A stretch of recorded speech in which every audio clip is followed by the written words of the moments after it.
Hi, boys and girls. I'm back. I'm doing another chapter since I didn't do any yesterday.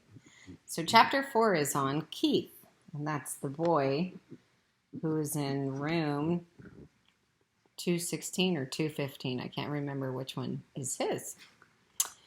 Anyways, Ralph did not know how much time had passed before he was awakened by a lamp on the bedside table shining down on him. He squeezed himself into the tiniest possible ball, wrapped his tail around his body, and tried to make himself as thin as the apple core. "My motorcycle!" shouted the boy at the very first thing. "Somebody stole my motorcycle!" Uh-oh. Uh-oh, thought Ralph. It won't be long now. "Nobody stole your motorcycle," answered the boy's mother from 216. "It's around someplace. You just mislaid it. You can find it in the morning. You'd better get ready for bed now." "No, I didn't mislay it," insisted the boy. "I put it right here on the bedside table beside my sports car." "You'll find it someplace," said his mother, not much interested. Boys were always losing things. Is that true, boys? Lauren misses things too. So I think it's girls too. While Ralph cowered behind the apple core, Keith opened the drawer of the bedside table and slammed it shut.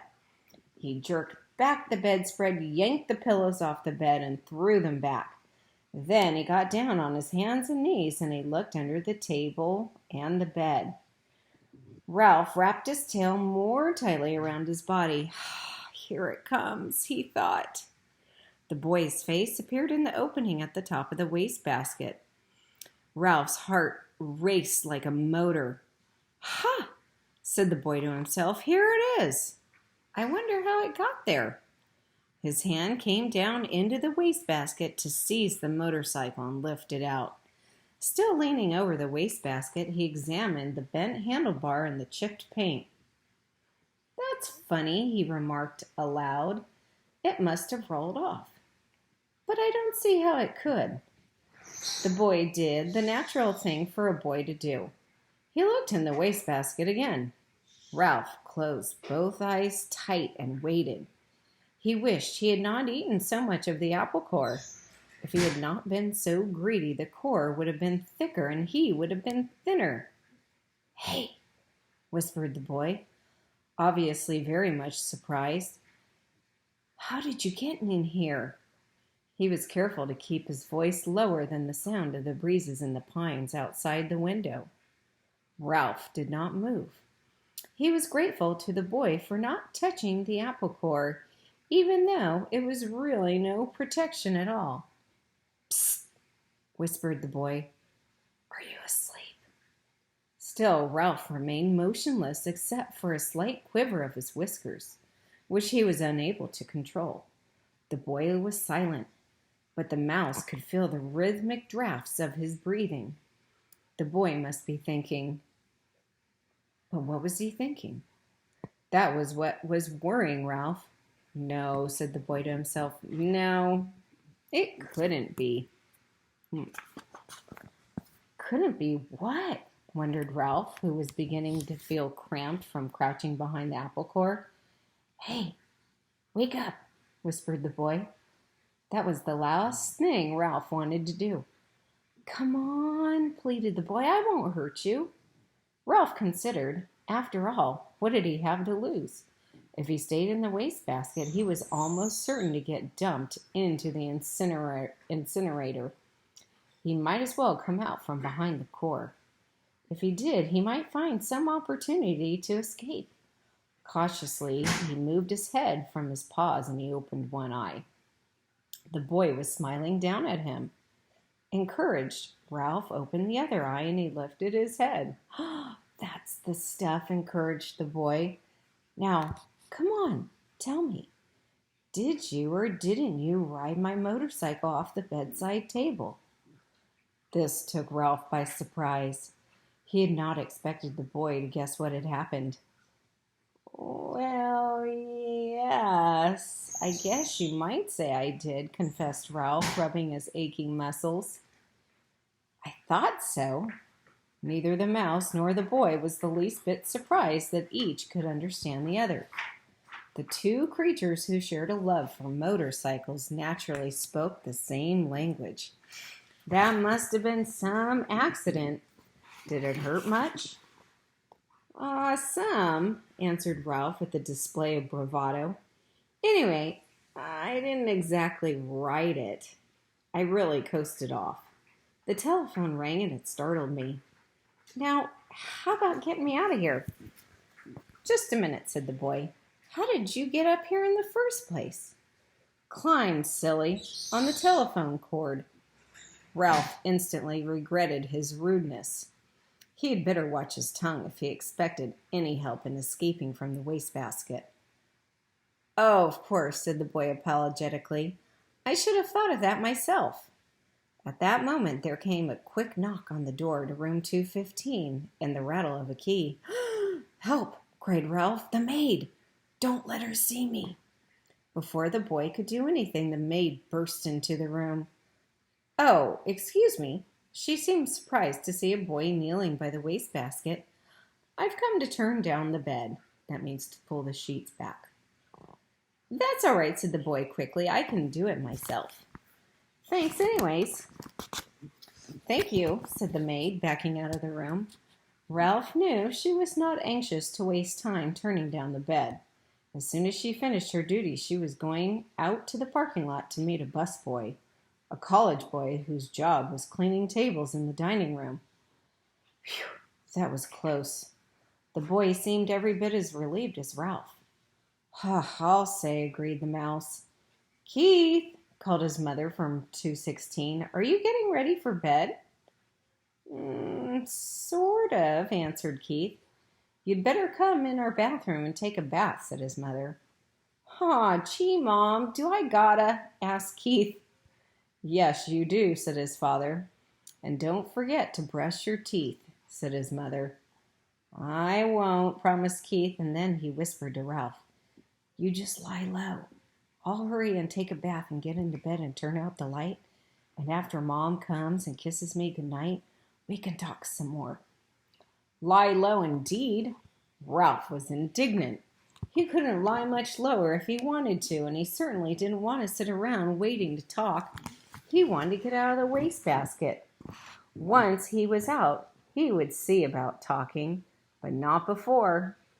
Ralph could hear the boy splashing in 216's bathtub and then hastily brushing his teeth in 215's wash basin. After this, there was the sound of a suitcase being opened and clothes dropped on the floor. The boy hopped into bed, and to Ralph's relief, the light was turned out. In a moment, Mrs. Gridley came in to kiss her son good night. Night, Mom, said the boy, sounding as if he were already drowsy. Good night, Keith, said his mother. It looks as if we are going to have to stay here for a few days. Your father refuses to budge. That's all right, muttered Keith, giving the impression he was almost asleep. Good boy, said his mother. You're a good sport. Good night, son, said the boy's father from the doorway between the two rooms. Keith did not answer. Instead, he breathed slowly and deeply, and, as Ralph thought, a bit too noisily. There was no sense in overdoing things. As soon as all was quiet in the next room, the boy swung his legs out of bed, fumbled around in his suitcase, and shone a flashlight into the wastebasket. Almost blinded by the unexpected light, Ralph held his paw over his eye. Hey, cut that out! He could not remember to be polite. Oh, sorry. The boy laid the flashlight on the bed where its beam shone across the wastebasket rather than into it.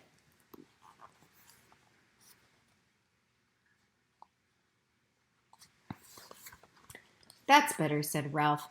Now, how about getting me out of here? As an afterthought, he added, Please. The boy ignored the mouse's request. How would you like to ride my motorcycle? He asked. Ralph's heart skipped a beat like a motor missing it on one cylinder. The mouse-sized motorcycle would run after all. And there was one thing certain. Since the motorcycle really would run, the boy could not expect him to ride around the bottom of the wastebasket. Sure, Ralph tried to sound calm. The important thing was to get out of this prison. He braced himself, dreading the touch of the boy's hand on his fur. To Ralph's surprise, the boy did not reach in and grab him. Instead, he slowly and gently tipped the wastebasket on its side, permitting Ralph to walk to freedom with pride and dignity. "Thanks," said Ralph, genuinely grateful for this consideration. "I believe you're okay." "I'm sure I'm okay," said the boy, setting his motorcycle down beside Ralph. "Did you think I wasn't?" "You can never tell." Ralph put his paw on the handlebar of the motorcycle. "It's a real beauty, even with a bent handlebar. I'm sorry about that." "Forget it," said the boy reassuringly.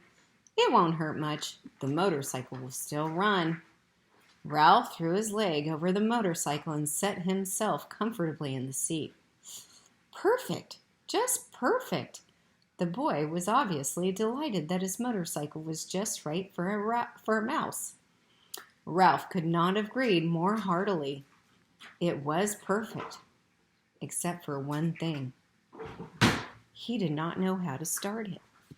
"Well, go on," said the boy. "Ride it." Ralph was ashamed to confess his ignorance. "I don't know how to start it," he admitted. "It's the first motorcycle I've ever had a chance to ride." "Well, you have to make the noise," the boy explained matter-of-factly. "These cars don't go unless you make the noise." Ugh, the answer was so obvious, Ralph was disgusted with himself for not knowing without asking. He grasped the handlebars and, fearful lest his noise be too squeaky, he managed a vroom. Sure enough, the motorcycle moved. It really and truly moved across the threadbare carpet. Ralph was so excited that he promptly forgot to make the noise. The motorcycle stopped. Ralph started it again. This time he remembered to keep on making the noise. He sped off into a square of moonlight on the carpet and found a good threadbare spot without any bumps. "Look out for your tail," said the boy. "Don't let it get caught in the spokes." "Thanks for reminding me," said Ralph, causing the motorcycle to stop. He started it again and steered with one paw while he reached back with the other and caught up his tail and held the tip safely against the handlebar. It was a glorious sensation, speeding around on the carpet freely and noisily, and most of all, fast. Ralph discovered that if he made the noise fast, the motorcycle speeded up. If he slowed the sound, the motorcycle slowed down. He promptly speeded up and raced around in the rectangle of moonlight where he had made another discovery. When he ran out of breath, the momentum of the motorcycle carried him on until he could take another breath. "Gee, you're lucky," whispered the boy. In order to answer, Ralph had to stop. "I am?" It had never occurred to him that a mouse could be luckier than a boy. "You sure are," the boy spoke with feeling. "My mother would never let me ride a motorcycle. She would say I might break a leg or something silly like that." "Well, if you want to come right down to it," said Ralph, "I don't suppose my mother would be exactly crazy about the idea." He began to have an uneasy feeling that he really should be getting back to the mouse hole. Here's Ralph whizzing around on the motorcycle. He should really go back to the mouse hole. Yep, he might get in trouble. "Anyway," said the boy gloomily, "it'll be years and years before I'm old enough to ride a motorcycle. And then, when I'm old enough, my mother won't let me." Ralph felt really sorry for the boy, hampered as he was by his youth and his mother. "Go on, ride it some more," said the boy. "I like to watch." Ralph started the motorcycle again and rode around in the moonlight once more, faster and faster, until he was dizzy from circling.